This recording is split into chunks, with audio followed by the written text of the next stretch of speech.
There has been an awful lot of discussion, both in the comment section of the channel and in academic works, journals, books, etc., on the evolution of the carrier air wing. Now, this usually is split into two fields. One looking at the evolution of the carrier air wing in the European theatre, which mostly focuses on the Royal Navy for obvious reasons, and secondarily on the evolution of the carrier air wing in the Pacific theatre specifically, which, for obvious reasons again, looks primarily at the US Navy and the Japanese Navy. Albeit, while I did say that was secondary, it's probably the one that's seen the most significant levels of discussion because, well, like it or not, that was where most of the carrier combat took place, especially carrier versus carrier combat.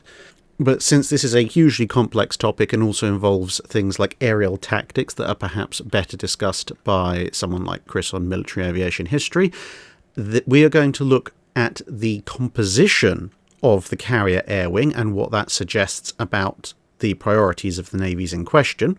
And we're going to make some comment on the composition of the strike elements that were made up out of those air wings, although that's not going to be the primary focus, since subjects such as how long it actually takes to get a strike off and whether that strike is coordinating with other carriers is affected not only by the evolution of tactics but also by how many ships are present and a number of other factors which are significantly complex and would really need their own video to look at separately. Now, in order to do this, we're going to look at 5 major engagements where carriers were present on both sides, and thus we can analyse what their air wings were made up of. That's going to be Pearl Harbour, because although she wasn't directly involved for the most part in the engagement, although some Dauntlesses were, USS Enterprise was in the area and we do know what her carrier air wing composition was. Then the notable carrier versus carrier battles of 1942, Coral Sea, Midway, Eastern Solomons and Santa Cruz Islands.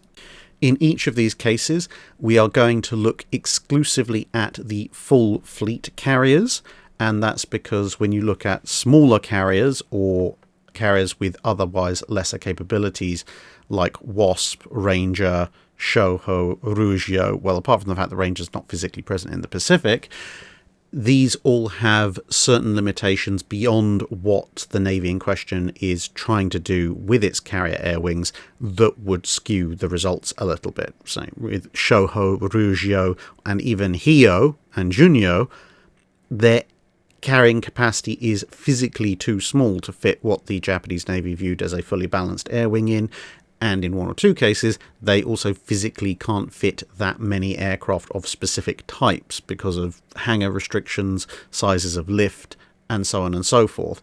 And then when you look over on the US side of things, you have things like the fact that in 1942, Ranger physically cannot operate torpedo bombers. She's never been equipped for them at this stage, which again is going to be a ship-specific issue and not necessarily reflective of what the United States Navy actually wants in a carrier air wing. And for similar reasons, we're also not going to consider USS Hornet's air wing during the Doolittle raid, again because, you know, the B-25 bomber is not a standard US Navy aircraft.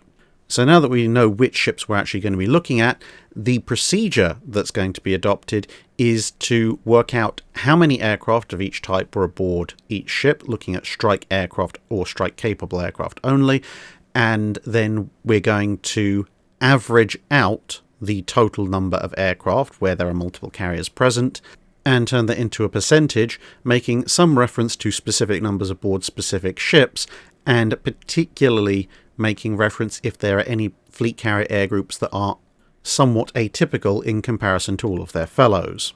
And one last caveat with regards to the size of air groups, there are a number of different figures being bandied about in different sources for exactly how many aircraft these various carriers had at their various engagements. Where at all possible, I've used primary sources like action reports from the ships themselves. Enterprise's action reports are actually incredibly handy because she's present for all but one of these engagements and details what kind of aircraft are aboard, and in some cases actually completely shoots the estimates of certain numbers of aircraft that are aboard out of the water. For example, you'll see a lot of sources claim that Enterprise only has 9 torpedo bombers aboard during the Battle of the Santa Cruz Islands. However, even if you don't look at the inventory, if you just look at the tabulated losses, she suffers at least 3 torpedo bombers shot down, another 5 land in the water, and another 2 listed as missing. And I'm fairly sure that most of you can add 5 plus 3 plus 2 and come up with 10, which immediately is 1 more than most people claim she's carrying. And given that Enterprise was not completely 100% out of torpedo bombers, well, it kind of gives you a clue as the fact it's definitely not 9. And then you also have discussions as to how exactly do you tabulate the carrier's air wing. I've chosen not to include any aircraft that were aboard the ship as spares, because they are not an active part of the carrier air wing. They're designed as replacements for aircraft that are lost. But then you also have the aircraft that are aboard on the day versus the aircraft that are actually operational on that day. So if, let's say, you have randomly 27 F4F Wildcats aboard, if only 24 of them are operational and able to be flown off, do you count that as an air group of 24 fighters or an air group of 27 fighters? In this particular video, I've chosen to count that as 27 fighters because we're not analysing exactly how many aircraft the carrier put into the sky that day. We're analysing what the balance of aircraft aboard the carrier was relative to other types of aircraft, which is then a reflection of what the US Navy, in this particular case, wants their carrier air wing to be, regardless of what exact operational details may or may not allow for specific numbers to actually take to the skies. But with all that said, I think the numbers are pretty close to as accurate as you're likely to get, and since we're averaging them in all but one case, where there's only one carrier present, and then turning it into percentages, I think the general conclusions are going to be sound. So, with all that said, let's look at our first engagement. That is, of course, the attack on Pearl Harbour in December 1941. Now, this has the single largest pool of Japanese fleet carriers to draw on. It has Akagi, Kaga, Soryu, Hiryu, Shikaku, and Zuikaku all present, and the smallest pool of US aircraft carriers to draw upon, because the only carrier that's present in the immediate vicinity is Enterprise. And since this is the first of the engagements, it's also the time to mention that there is a slightly different way of looking at US and Japanese carrier air groups. The Japanese carriers, for the most part, obviously carrying Zeros for their fighter complement, although there is the occasional A5M. They're carrying B5N Kates as their torpedo bombers, and they're carrying the Val dive bomber. So when we look at the Japanese air groups, there's fighters, torpedo bombers, and dive bombers. And bearing in mind, again, we're looking at the offensive air group, so we're not counting anything that's a pure scout aircraft. Aboard Enterprise and aboard US carriers generally in 1942, however, there is a fourth designation. We have fighters, usually Wildcats, we have torpedo bombers, Devastators, later Avengers, we have dive bombers, Dauntlesses, but we also have a scout unit, which is also made up of Dauntlesses. However, there is a difference between the two. You have the VF squadrons, which are the fighter squadrons, the VT squadrons, which are the torpedo squadrons, the VB squadrons, which are your dive bombing attack squadrons, but you also have your VS squadrons, which are your scouting squadrons, and although they're equipped with the Dauntless, and although their Dauntlesses are just as capable of dive bombing as the VB squadron's Dauntlesses, because they're usually used on scouting missions, the VS Dauntlesses usually carry a 500-pound bomb, as compared to the VB squadron's 1,000-pounder, which allows them to fly further. Now, obviously, carrying a bomb means they can still attack if they come across a target, which they would do in several engagements, but I thought it's important to keep that distinction, at least while we're looking at 1942, and of course we can then group them together as general dive bombers as well if we want to. But that normal 500-pound loadout does slightly change the offensive power of the VS squadrons compared to the VB squadrons, and so I think we should keep that distinction. Of course, around the end of the year, as you head into 1943, the US decided to just rename the VS squadrons to VB squadrons, and so if we were looking at 43, 44, or 45, you'd be looking at just one single designation for dive bombers, kind of like with the Japanese, but it's only 42, hence the difference. Anyway, When it comes to the Japanese carriers, Kaga has the largest total air group with 73, and Hiryu has the smallest at 53. Soryu and Hiryu both have the smaller of the air groups, which isn't surprising. They're the smallest of the carriers, Soryu having 55 aircraft, with Akagi, Kaga, Shokaku and Zuikaku all within shouting distance of each other, the lowest numbers being Akagi with 66, which, as you can tell, is not hugely removed from Kaga 73. Now, what should definitely be noted at this point is that Soryu and Hiryu's air groups are slightly different from the other four. Akagi, Kaga, Shokaku and Zuikaku all have a fairly significant contingent of torpedo bombers being the largest of the three types aboard, in terms of both numbers and size, whereas aboard Soryu and Hiryu, the number of torpedo bombers is actually the middle of the pack. There's one more torpedo bomber aboard each than there is a dive bomber, but on Hiryu, there's the same number of torpedo bombers as fighters, and on Soryu, there's 2 additional fighters. But even if you remove those 2 smaller ships from the equation, it doesn't actually change the overall average in terms of percentages by more than a point or 2, and doesn't actually change which of the air groups has the highest ratio. So I don't think there's any reason to eliminate them from consideration. The only significance that removing Soryu and Hiryu from this calculation does is it bumps the average air group size total up by 5 aircraft. But anyway, what this gives us is an average Pearl Harbour Japanese air group of 19 fighters, 24 torpedo bombers, and 22 dive bombers, for a total air group of 65. The average percentage distribution is 30% fighters, 37% torpedo bombers, and 33% dive bombers.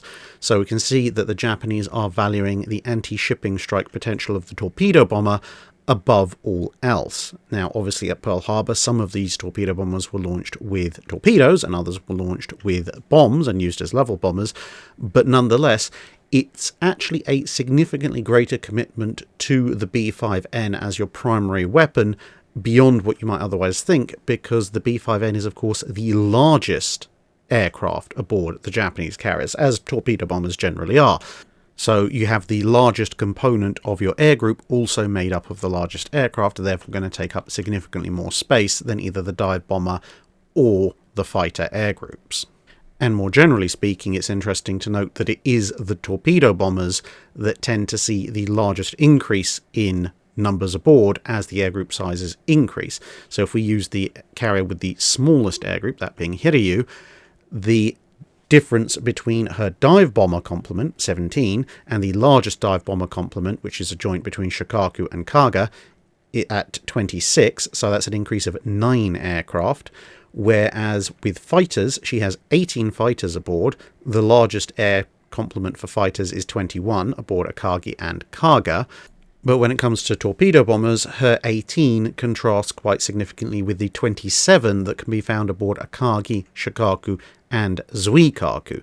Now, whilst that is also an increase of 9, similar to the increase in dive bombers, as we mentioned, in each individual torpedo bomber you take aboard is a significantly larger commitment of resources, both in terms of manpower and in terms of storage space. And then we come to the sole US aircraft carrier present, as we said, USS Enterprise. And, well, you'll immediately notice that Enterprise is in perfect balance, as of course all things should be. Enjoy it, folks, it's the last time that's going to happen, but nevertheless, Enterprise at this stage is carrying 18 aircraft of each type, so 18 fighters, 18 torpedo bombers, 18 dive bombers, and 18 scout bombers. And before anyone says, yes, I know the US aircraft are slightly smaller than the Japanese aircraft, no, that's not deliberate, that's purely the fact that I had to scale them down slightly more because we've got to fit 4 columns instead of 3 into the US pictures. And of course that's 25, 25, 25 and 25%. Now if you do group all the Dauntlesses together, that means that the Dauntlesses actually represent 50% of the US air group. And that alone is quite an interesting thing, because as we said, the Dauntless can actually dive bomb, whether it's in a VS squadron or a VB squadron. And it shows that the US is valuing the dive bomber significantly more than it's valuing the torpedo bomber. Now, that's notable on 2 grounds. Obviously, the Japanese are the other way around. They're valuing the torpedo bomber more than the dive bomber. But also, Whilst the Devastator is the physically larger aircraft of the two attack planes, the Dauntless can't, at least at this stage, fold its wings. The Devastator can. So whilst the Kate is taking up more space aboard the Japanese carriers than the Val, the primary strike aircraft in the US Navy, the Dauntless, is taking up more square footage than the Devastator is, except in the matter of length. So in both navies, the strike aircraft they've decided is their primary weapon of war actually takes up the most space as well. Enterprise's air group is of course 72, so that's 7 aircraft greater than the Japanese, although as we mentioned, if you eliminate Soryu and Hiryu, it's 70 to 72, so not all that much lost or gained either way. But at this stage, the Japanese are putting proportionally more emphasis on fighters. They have 30% of their air group as fighters, whereas only 25% of the US air group is fighters. So that moves us on to the Battle of the Coral Sea, which took place in May 1942, and this time we actually have an identical number of fleet carriers present. We have Shikaku and Zuikaku on the Japanese side, and Yorktown and Lexington on the American side. Now, interestingly enough, not a huge amount has actually changed in terms of the overall makeup of the Imperial Japanese Navy's fleet carrier air groups. Specific numbers have gone down a bit, reflecting the war losses that Shikaku and Zuikaku have suffered. At Pearl Harbour, Shikaku had a 71-strong air group and Zuikaku a 69-strong group, whereas at Coral Sea, Shikaku has 58 aircraft and Zuikaku 65. But nonetheless, this averages out to 19 fighters again, and 22 dive bombers again. The number of torpedo bombers, however, has dropped slightly, with the average now being 21 torpedo bombers, as opposed to the 24 that you'd find at Pearl Harbour. And aboard the ships themselves, that's a very noticeable drop, because if we compare fighter groups from Pearl Harbour to Coral Sea, Shikaku has stayed the same at 18, Zuikaku's actually gained 3, going from 17 to 20, and in dive bomber terms you had 26 and 25, that's now 21 and 22, but in terms of torpedo bombers there were 27 each aboard Shikaku and Zuikaku at Pearl Harbour. There are now only 19 on Shikaku and 23 on Zuikaku. But the overall percentages haven't changed a huge amount. 31% are fighters, as opposed to 30%, 34% are torpedo bombers, a drop from 37%, and 35% are dive bombers, an increase from 33%. So broadly speaking, this isn't actually showing any kind of significant tactical or doctrinal change within the Japanese Navy. It's simply reflecting the fact that, generally speaking, there have been war losses, and it's been slightly harder to replace the torpedo bombers than it has the dive bombers. Now, whether or not that reflects that the torpedo bombers have been hit harder than the dive bombers, or whether the fact that the 3-man Kate is just a harder aircraft to replenish than the 2-man Val, is a matter for separate discussion. Now we head over to the US side with Lexington and Yorktown, and we find there has been a bit of a change in the average air group composition. Average air group size is slightly down from the 72 aboard Enterprise to 68, but not a huge amount. The average dive bomber assignment is still the same at 18 each in the dive bombing and scout squadrons, but there has been a small change in fighter complement. We've gone up to 20 fighters from 18, and we've gone down quite significantly in torpedo bombers from 18 Devastators aboard Enterprise to 13 in the average Coral Sea air group.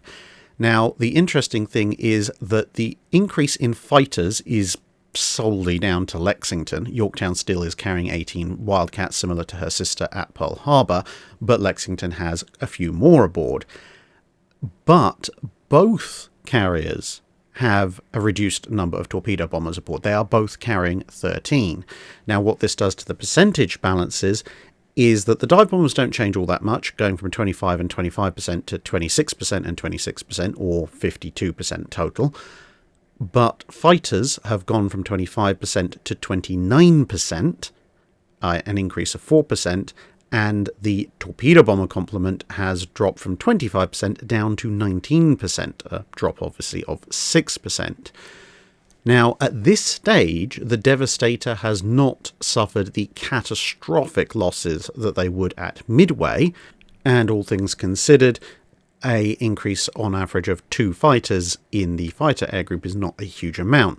So what is most likely being witnessed here is similar to the Japanese perhaps, the fact that the 3-man Devastator, if it suffers any operational losses whatsoever, whether that be shoot-downs, water landings, or just write-offs due to accidents, is a significantly harder aircraft to replace and keep up to strength as compared to the dive bombers, which still are making up the single largest number of aircraft aboard either vessel. As you once again have the situation of the fighters being 1-man aircraft, the dive bombers being a 2-man aircraft, and the torpedo bomber being a 3-man aircraft.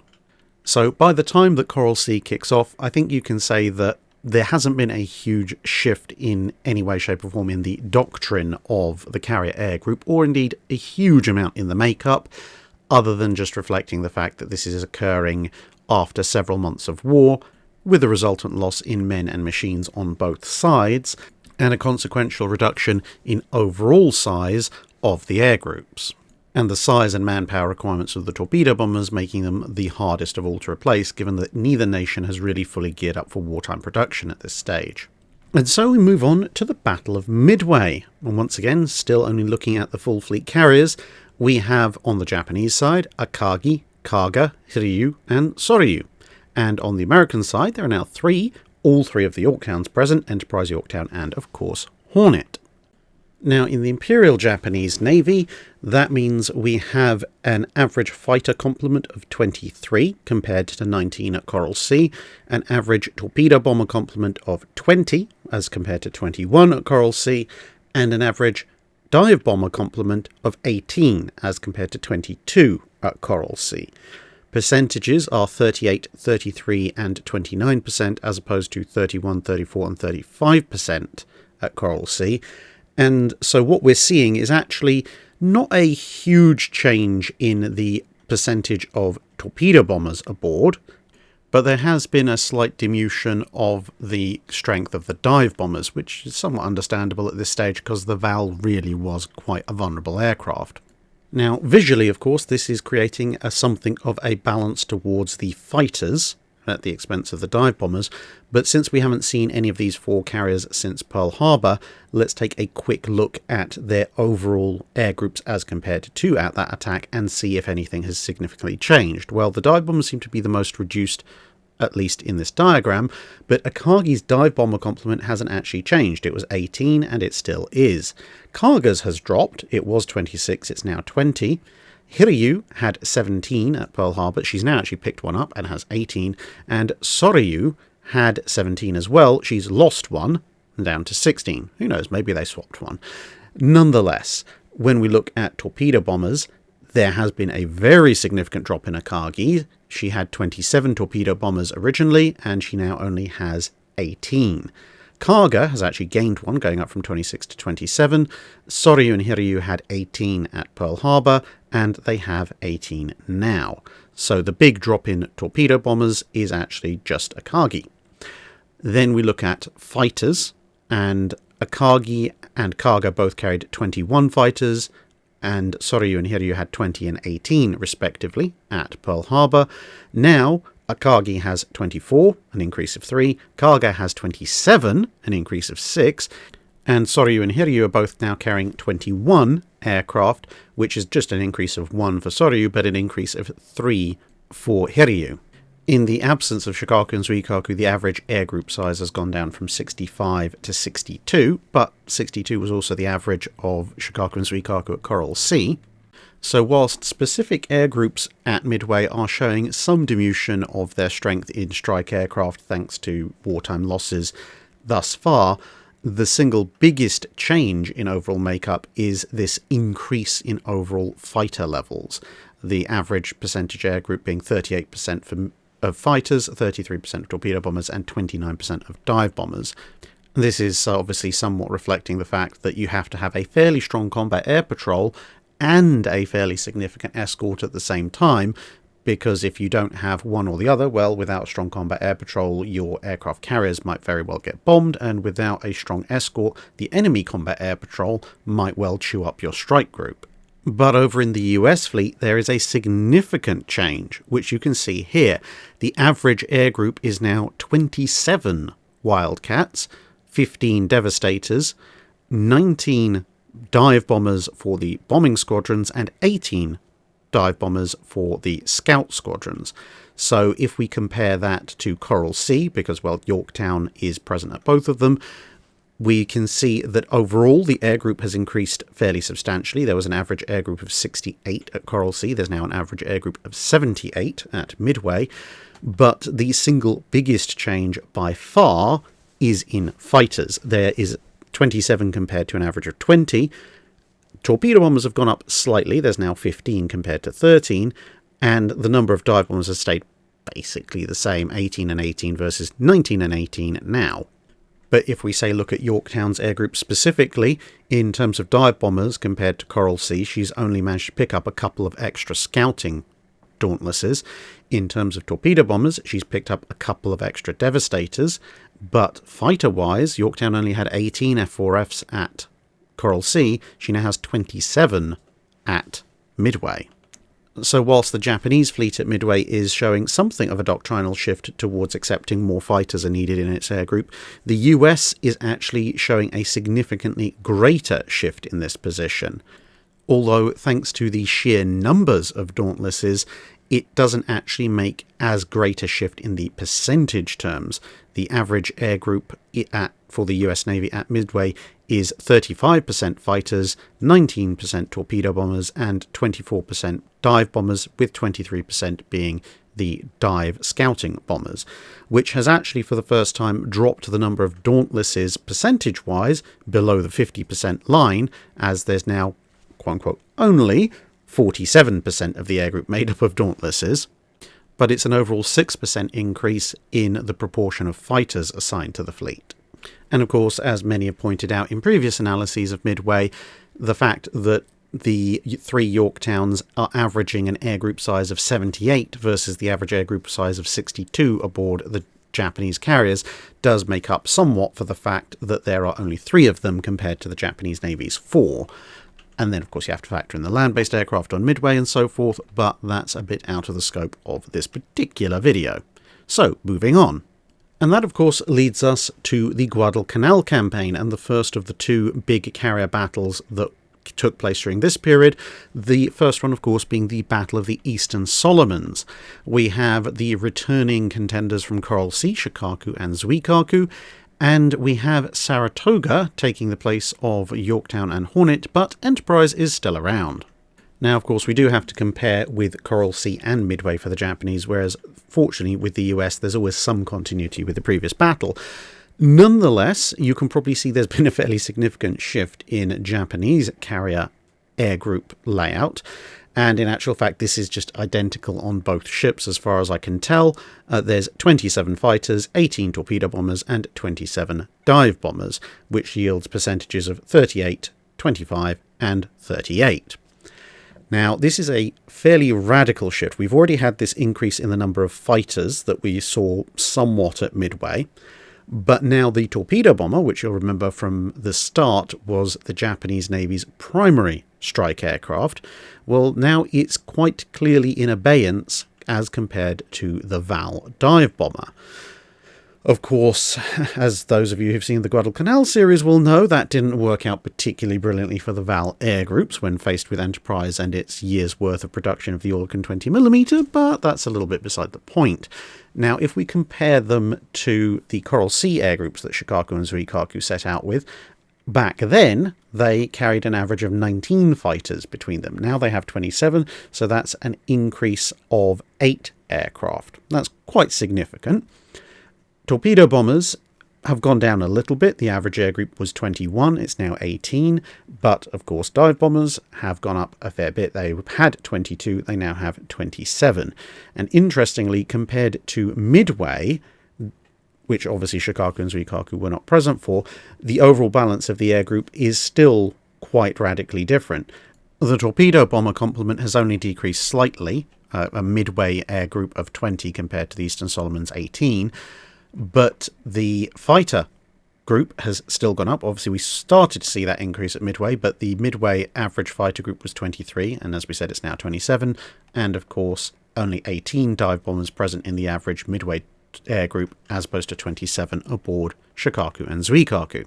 Now, of course, we do also have to bear in mind that in the context of the Guadalcanal campaign, both sides, carriers, were looking to support their land troops as well as straight up engage the enemy carriers in combat.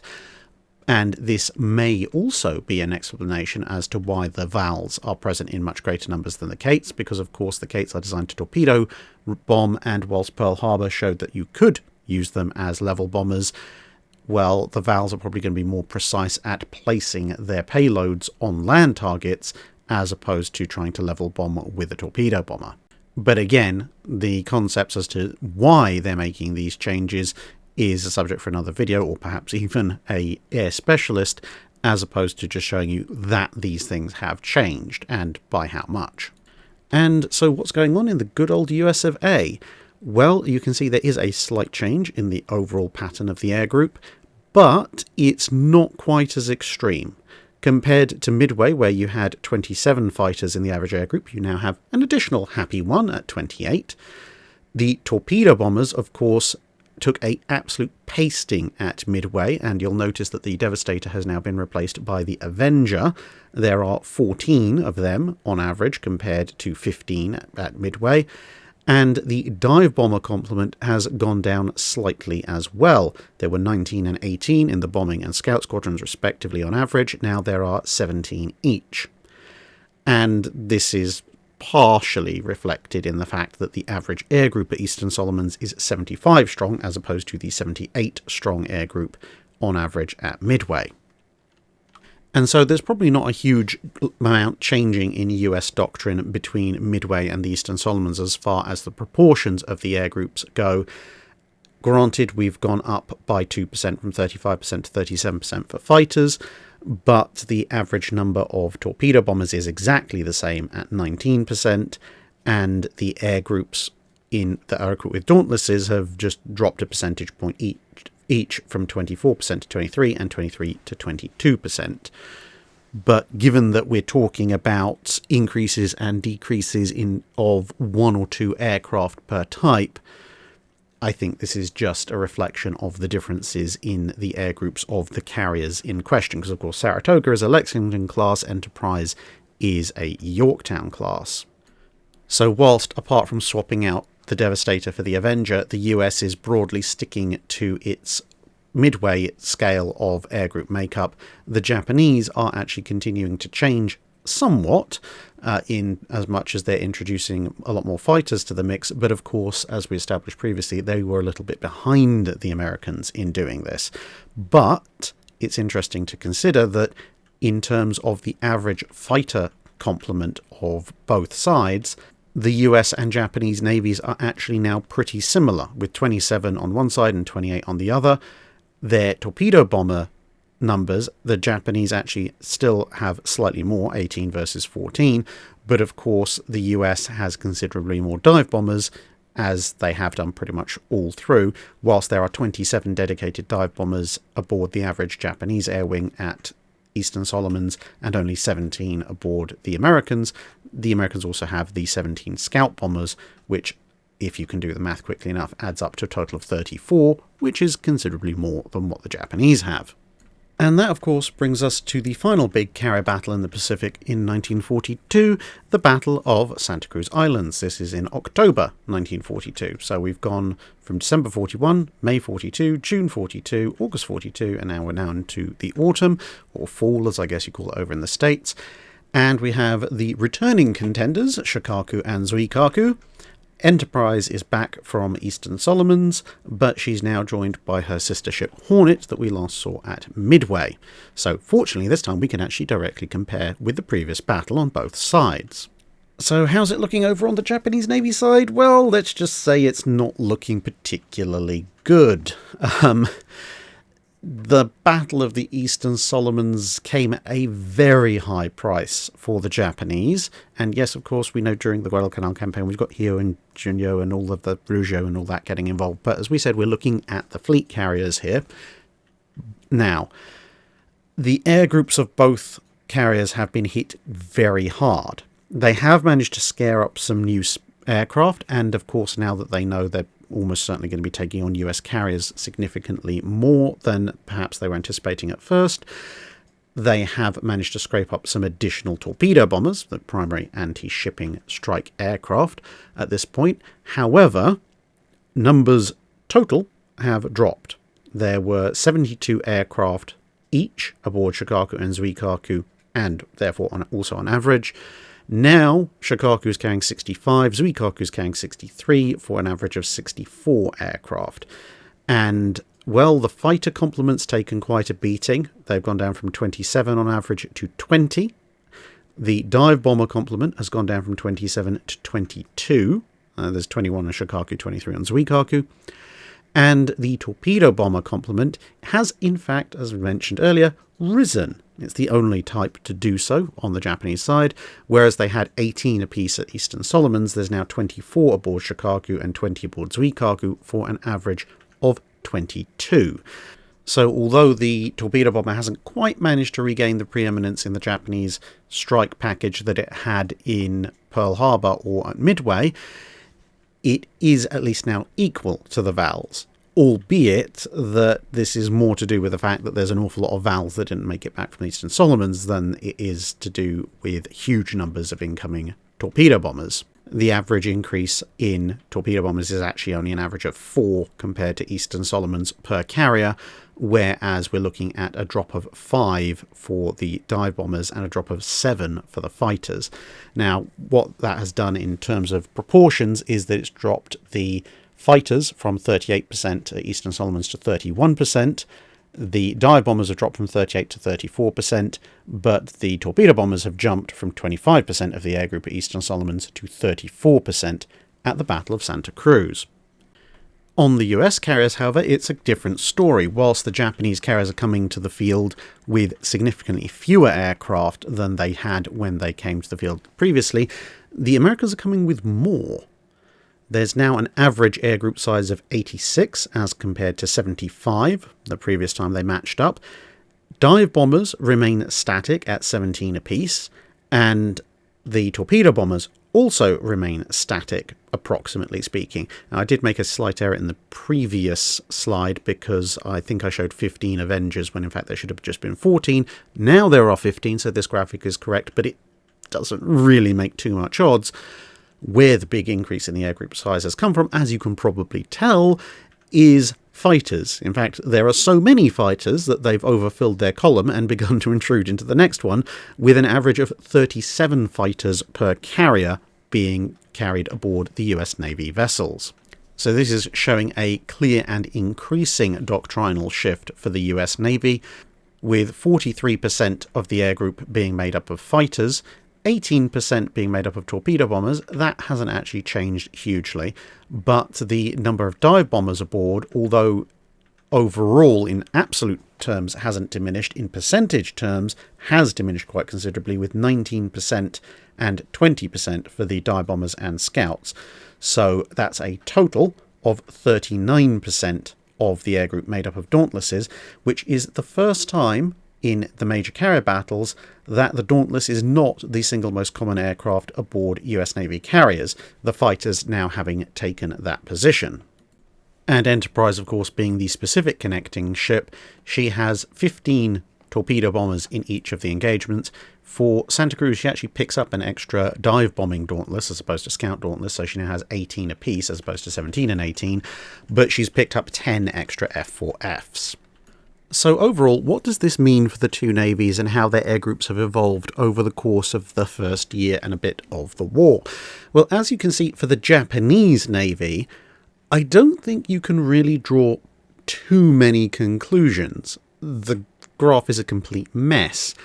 Granted, at the Eastern Solomons there's a huge drop in the overall percentage of torpedo bombers that are making up the air group, but as we said earlier, that may be partly because they're expecting to support the ground forces on Guadalcanal. It may also be because torpedo bomber losses are much harder to replace, as we've mentioned earlier, with their 3-man crews. But as you can see, in terms of overall percentage, there's not a huge amount of movement during this part of the war for the Japanese. It varies, but it's bouncing up and down all over the place. The torpedo bombers initially starting off as 37% of the air group and finishing off at about 34%. The fighters, granted, they do increase a bit during the course of 1942, starting off at just under 30% of the air group and peaking at just under 38% of the air group, but by the time of Santa Cruz, they're back down to about 31% of the air group, so not a huge overall change long term. The dive bombers are the only one that shows something approximating a progression. They're starting off at just under 34% of the air group, finishing off at just over 34% of the air group, having peaked like the fighters at just under 38% of the air group. But as we know from the Guadalcanal campaign, VALs were dropping like flies. So I think part of this issue is that the Japanese are just struggling to make up for the losses in their experienced air crew. But I don't think you can really point to any specific progression in their doctrine in terms of how they're structuring their air groups in 1941 and 1942. They seem to be basically going with what they've got and occasionally possibly tailoring their air groups slightly to the opposition they're expecting, but it's more dominated by those pilot and airframe losses than anything else. Now, of course, as I've mentioned before, someone like Chris on military aviation history can probably fill you in considerably more on details of doctrine and production numbers for aircraft, but this is just what the percentage layout of Japanese air groups throughout this part of the war is. You can, however, draw a considerably more solid conclusion from what's going on aboard the US aircraft carriers. As you can see, the number of overall torpedo bombers is suffering a steady diminution. Handily, everything's starting out at 25% thanks to that Enterprise Air Group on December 7th, 1941, but as you can see, it just goes down until it's about 15% at the Battle of Santa Cruz, so that's a 10% drop. The number of dive bombers in the actual attack section, the VB squadrons, also shows a similar drop, although it's not quite as rapid as the torpedo bomber drop early on. In fact, it rises very slightly. It does start to drop quite considerably towards the end, as you end up with about 18-19% of the air group being made up of the attack dive bombers. The scouts are the ones that suffer the least change. They stay pretty steady right up until the Guadalcanal campaign, where they take a bit of a drop, although as we've mentioned, this is not necessarily an overall numbers drop, it's a reflection of their percentage within the air group. If you want to look at it in terms of pure numbers, the average dive bomber and scout dive bomber unit at Santa Cruz aboard Enterprise and Hornet is actually only one aircraft less apiece than was aboard Enterprise's air group at the start of the war. And torpedo bombers are only down by 3. But all of this reduction, percentage-wise, is caused by that huge increase in the number of fighters. The number of fighters aboard Enterprise at the Battle of Santa Cruz Islands is in fact exactly double that which it was at the time of the attack on Pearl Harbour. And this, of course, means that during the latter stages of 1942, the US was able to send a reasonable escort of fighters with its strike aircraft, thus allowing them to have a decent amount of survivability, whilst also maintaining a considerable combat air patrol over their carriers for the protection of the landing and takeoff platforms.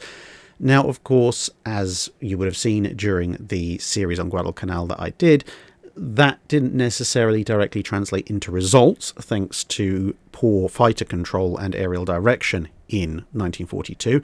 But at the end of 1942, you of course have HMS Victorious showing up cosplaying as USS Robin, and that little chink in the armour is filled. And if percentages aren't your thing and you just want to look at numbers, well, let's have a quick little slideshow of the Japanese air groups from Pearl Harbour through to Santa Cruz.